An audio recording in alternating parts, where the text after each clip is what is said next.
আপনারা টাইটানিক জাহাজের নাম শুনেছেন? টাইটানিক জাহাজের 8 গুণ 10 গুণ বড় একটা জাহাজ আছে, আইকন অফ দ্য সি। আমি দেখে এসেছি। রয়্যাল ক্যারিবিয়ান দেখে এসেছি। সাগরের সামনে জেটিতে যখন দাঁড়ালাম, জাহাজটা যখন যায়, আমার মনে হচ্ছে একটা শহর, পুরো একটা শহর মনে হয় পানির উপর দিয়ে ভেসে যাচ্ছে। পড়েন সুবহানাল্লাহ। এই যে আইকন অফ দ্য সি, এই জাহাজটা, এটার ভেতরে স্টেডিয়াম আছে, সুইমিং পুল আছে, রেস্টুরেন্ট আছে, 3000 4000 রুম বিশিষ্ট, কক্ষ বিশিষ্ট হোটেল আছে।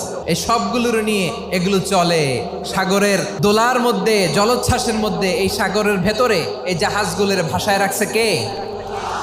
এই যে বাংলাদেশে যে গাড়িগুলো চালান, বেশিরভাগ গাড়ি আসে কিন্তু জাপান থেকে। হাজার হাজার গাড়ি একটা জাহাজ বহন করতে পারে। সূরাত বনী ইসরাইলের এই চমৎকার আয়াতের ভেতরে আল্লাহ তাআলা বেসিকলি মানব জাতির প্রতি তার 4টি স্পেশাল অনুগ্রহের কথা বলেছেন। 2 নম্বর অংশে আল্লাহ তাআলা বললেন, ওয়া হামালনাহুম ফিল বাররি ওয়াল বাহর, স্থলে এবং সমুদ্রে আমি তাদের জন্য চলাচলের বাহন দিয়েছি। সুবহানাল্লাহ।